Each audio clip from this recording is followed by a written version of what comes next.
Welcome to my channel exam साथी। आज है 24 सितंबर 2025 और आज से जुड़ी जितने भी इम्पोर्टेंट क्वेश्चन है मैं उसको आपको बताऊंगा और इससे जुड़ी फैक्ट को भी मैं आपको समझाऊंगा। तो चलिए शुरू करते हैं। हमारा पहला क्वेश्चन है, राष्ट्रीय स्वयंसेवक संघ के आरएसएस की स्थापना के कितने वर्ष पूरे हो रहे हैं। राष्ट्रीय स्वयंसेवक संघ के स्थापना के 100 वर्ष पूरे हो रहे हैं। अब संगठन का नाम क्या है?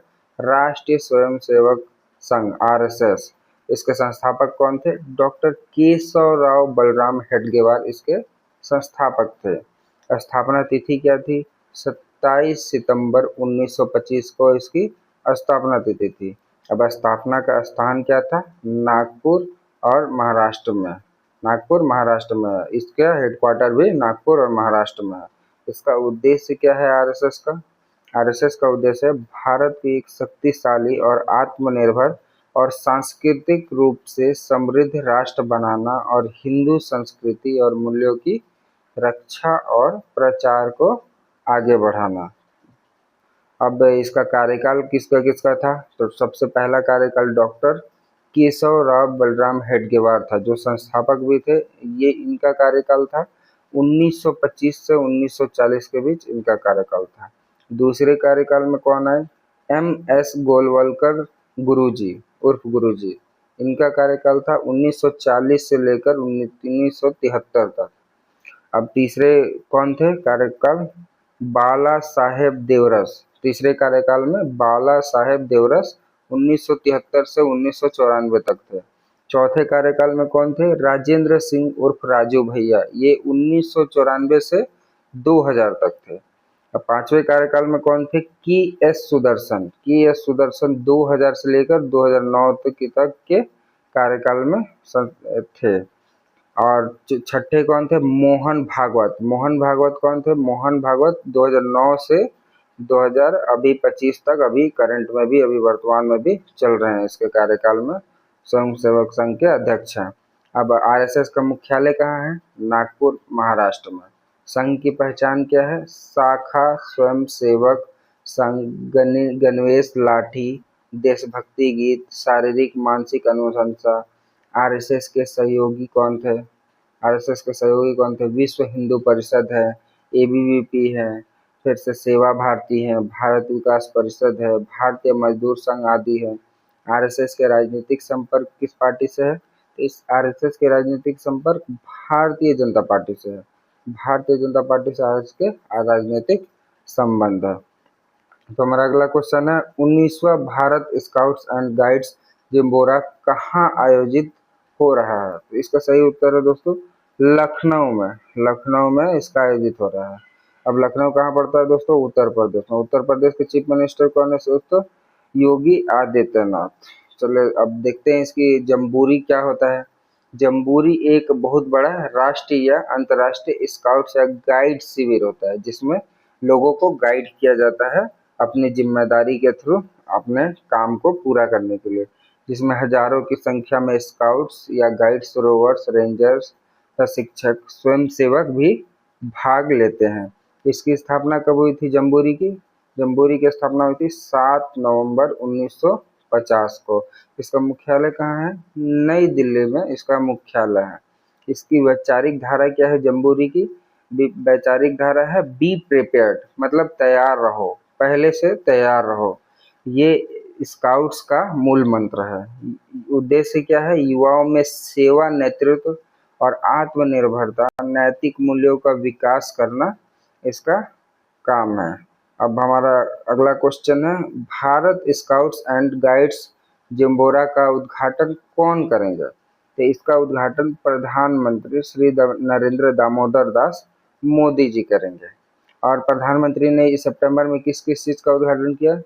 By rabi Sairang railway line का उद्घाटन किया, जो कि मिजोरम की पहली रेल लाइन है, जो आइजोल को भारतीय रेल नेटवर्क से जोड़ती है। फिर पूर्वोत्तर राज्यों में मिजोरम, मणिपुर, असम, पश्चिम बंगाल, बिहार में विकास परियोजनाओं का उद्घाटन और शिलान्यास भी किया। फिर पीएम मित्रा का उद्घाटन किया। पीएम मित्रा टेक्सटाइल पार्क एमपी में जो है उसका उद्घाटन किया। अब एमपी के सीएम कौन, चीफ मिनिस्टर कौन है? मोहन भागवत। एमपी के, मध्य प्रदेश के चीफ मिनिस्टर है। एमपी के साथ ही स्वास्थ्य नारी और स्वच्छ नारी पहल और 8वां राष्ट्रीय पोषण माह आदि का भी शुभारंभ किया। अब गुजरात के भावनगर में 34.200 करोड़ की विकास परियोजनाओं का उद्घाटन किया और शिलान्यास समुद्र के समृद्धि कार्यक्रम के अंतर्गत, मतलब समुद्र के अंदर जो समृद्धि कार्यक्रम होने वाले हैं उसके अंतर्गत। अब मुंबई में भारत का सबसे बड़ा cruise terminal Mumbai international cruise terminal उद्घाटित किया गया, जिसका उद्घाटन प्रधानमंत्री श्री नरेंद्र दामोदर दास मोदी जी ने किया। अब हमारा अगला क्वेश्चन है, राजस्थान में 24 सितंबर को कौन सा वर्ग प्रदर्शन करेगा? तो राजस्थान में 24 सितंबर यानी आज इसका प्रदर्शन करेंगे सरकारी कर्मचारी, यहाँ पर प्रदर्शन करेंगे। अब राजस्थान की कर्मचारी महासंघ के एकीकृत ने 24 सितंबर 2025 को जयपुर के शहीद स्मारक पर एक धरना प्रदर्शन करने की योजना बनाई है। उन्होंने राज्य सरकार पर आरोप लगाया है कि बजट घोषणा में की गई घोषणाएं अब तक लागू नहीं हुई है। विभिन्न विभागों में गेट मीटिंग्स की गई। गेट मीटिंग्स मतलब जो भी मतलब पशुपालन विभाग है या फिर और भी पेंशन विभाग है, जो भी जितने भी सरकारी डिपार्टमेंट है उसकी गेट मीटिंग की गई, जिससे लोगों को अधिक से अधिक प्रदर्शन में जुटाया जा सके। अब कर्मचारियों का मांग और समर्थन को जुटाया जा सके, जैसे वन विभाग, पशुपालन, ग्राउंडर, पेंशनर, असामाजिक न्याय विभाग, महाविद्यालय शिक्षा, टैक्स विभाग, मेडिकल कॉलेज आदि के लोग शामिल थे। अब कर्मचारियों की मुख्य मांगे क्या है? तो कर्मचारियों की ये मांगे हैं कि बजट घोषणा का क्रियान्वयन, मतलब कर्मचारियों को कहना है कि बजट भाषण में जिन वादों को घोषणा को किया गया था उन्हें अभी तक लागू नहीं किया, ये लागू होना चाहिए।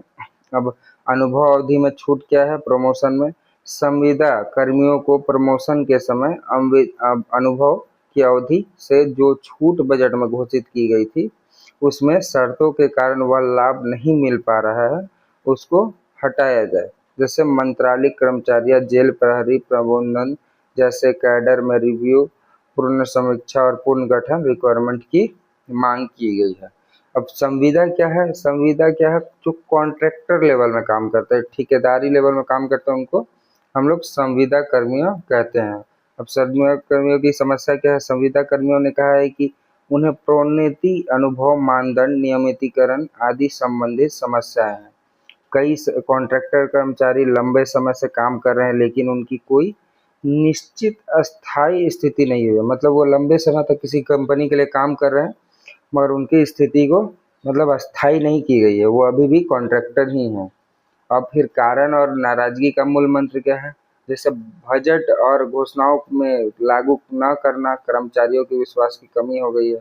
जो भी बजट में घोषणा में लागू हुआ था, बजट पत्र में घोषणा किया गया था कि हम ये करेंगे, हम वो करेंगे, वो अभी हुआ नहीं, तो इससे कर्मचारियों में विश्वास की कमी हो गई है। अब अनुभव संबंधी छुट्टी की शर्तें ऐसी अधिकांश कर्मचारियों को इसे पाने से अवधा होती है, मतलब किसी भी अनुभव कर्मचारी भी इस स्थायी रूप का लाभ नहीं ले पा रहे हैं। अब क्या है हड़ताल का स्वरूप? यह धरना प्रदर्शन है जो कि शहीद स्मारक जयपुर में किया जाएगा। प्रदर्शन से पहले गेट मीटिंग्स हो चुकी है विभिन्न विभागों में ताकि कर्मचारियों को जुटाया जाए। यदि सरकार अभी भी मांगों को कोई ठोस कदम नहीं उठाती है तो आंदोलन और सशक्त हो सकता है। चलिए हम देखते हैं, हमारा अगला क्वेश्चन है, संयुक्त राष्ट्र महासचिव ने सुरक्षा परिषद सुधार में किस देश की भूमिका को पिवोटल बताया?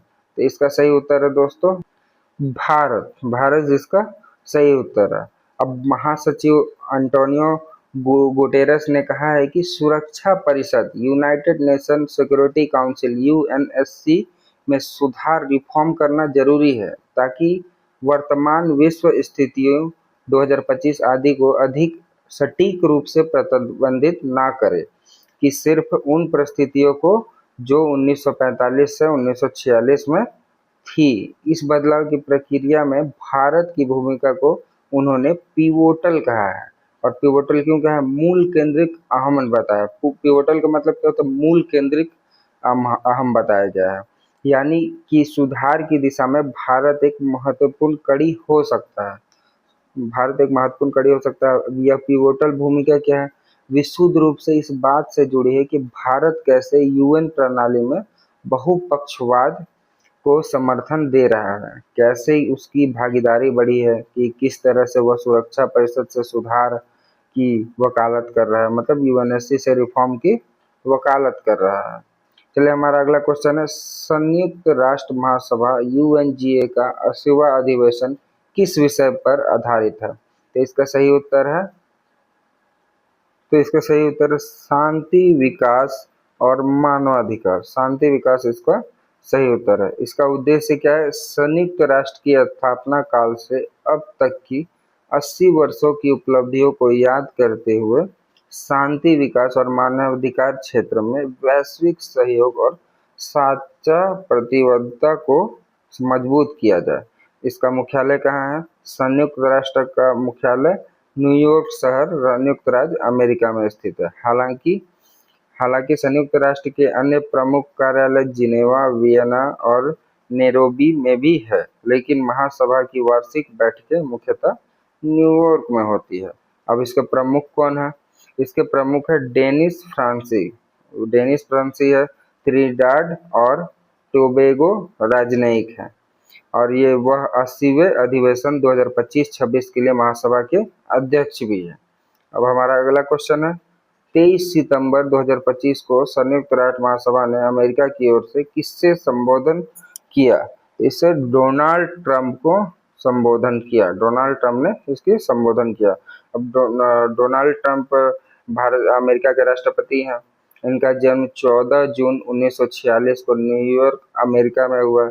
शिक्षा इनकी Wharton school of finance, university of Pennsylvania से हुआ। अब पेशा इनका क्या है? रियल एस्टेट व्यापारी थे। टीवी शो द अप्रेंटिस के होस्ट भी थे, और फिर से ट्रंप ऑर्गेनाइजेशन के मालिक भी हैं, और फिर राजनीतिक क्या है? रिपब्लिकन पार्टी के नेता है, और फिलहाल वे राष्ट्रपति भी है। अमेरिका के ये 45वें राष्ट्रपति है।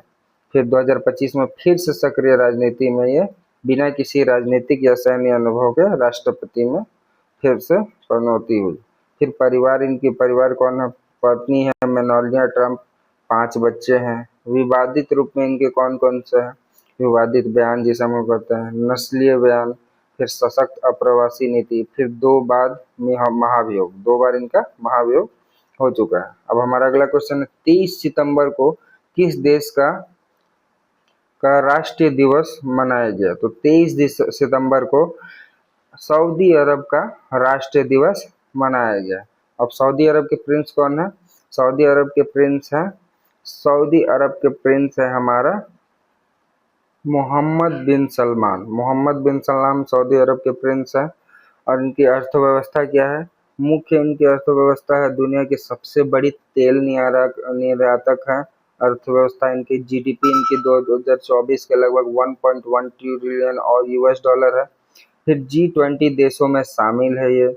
विजन इनका क्या है? 2030 के तहत पर्यटन, नियोमो जैसे मेगा प्रोजेक्ट को तकनीकी निवेश में लाना, महिला सशक्तिकरण, फिर विदेश निवेश को आकर्षित करना, राजस्व के स्रोत तेल और गैस 70% प्लस मतलब प्रोडक्शन करना, फिर पेट्रोकेमिकल्स पर ध्यान देना, फिर माइनिंग, फाइनेंस, टूरिज्म को बढ़ावा देना।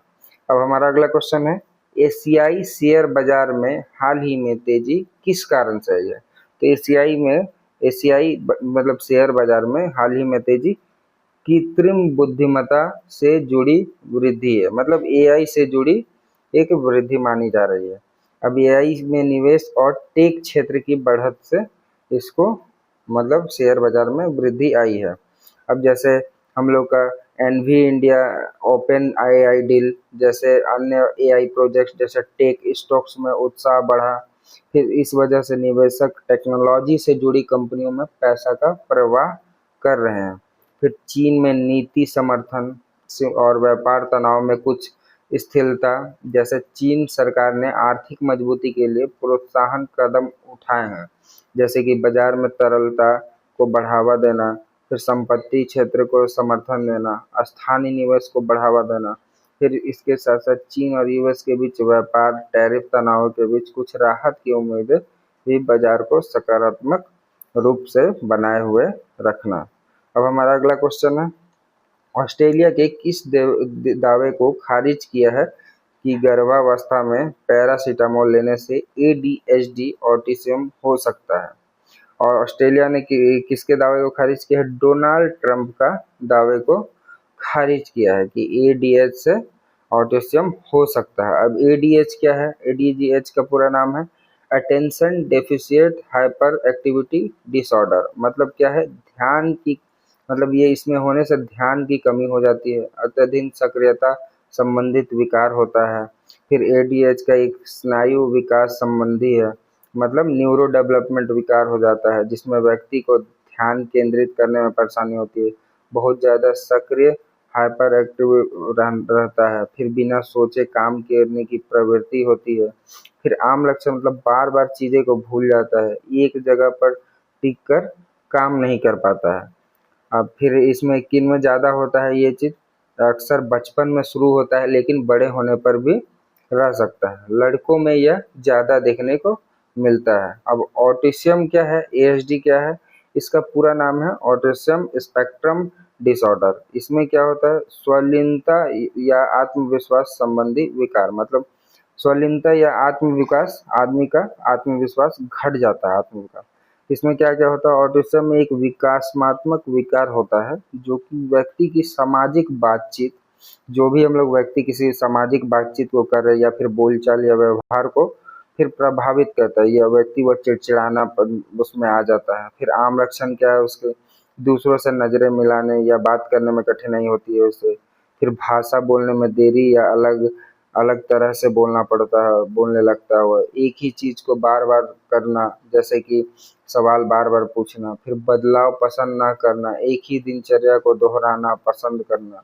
फिर सामाजिक संपर्क से दूर रहना, मतलब सामाजिक दोस्त, साथी, मित्र या किसी से भी दूरी बनाए रखना। स्पेक्ट्रम को क्यों कहा जाता है? क्योंकि इसे लक्षण हर व्यक्ति में अलग अलग स्तर के तक के हो सकते हैं। तो चलिए हम देखते हैं हमारा अगला पॉइंट क्या है। अगला पॉइंट में हम लोग देखेंगे कि हम लोगों ने सितंबर में कौन कौन से दिवस मनाए। तो 1 सितंबर को हम लोगों ने राष्ट्रीय पोषण सप्ताह की शुरुआत की।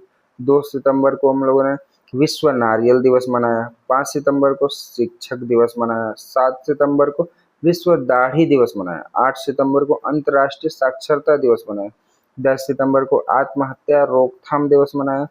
11 सितंबर को राष्ट्रीय फॉरेस्ट मार्शल दिवस मनाया जाए। फिर 14 सितंबर को हिंदी दिवस मनाया जाए। फिर 15 सितंबर को अभियंता दिवस मनाया जाए, अभियंता मतलब इंजीनियर डे मनाया गया। 16 सितंबर को विश्व ओजोन दिवस मनाया जाए। 18 सितंबर को विश्व बांस दिवस मनाया जाए, फिर जिसे हम लोग बैम्बो दिवस भी कहते हैं। फिर 21 सितंबर को अंतर्राष्ट्रीय शांति दिवस मनाया जाए। फिर 22 सितंबर को विश्व कार मुक्त दिवस मनाया जाए। विश्व कार मुक्त दिवस कहाँ मनाया गया? हम लोगों के इंदौर सिटी में मनाया जाए। अब 23 सितंबर को सांकेतिक भाषा मतलब इंटरनेशनल भाषा दिवस मनाया जाए। अब हम लोगों को टीचर डे क्यों मनाया जाता है?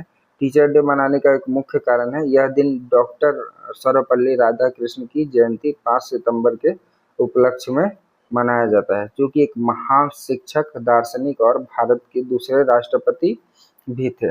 अब डॉक्टर राधाकृष्ण कौन थे? एक उत्कृष्ट शिक्षक और दार्शनिक थे। ऑक्सफोर्ड विश्वविद्यालय में भी पढ़ाया। फिर भारत के द्वितीय राष्ट्रपति 1962 से 67 तक रहे। भारत रत्न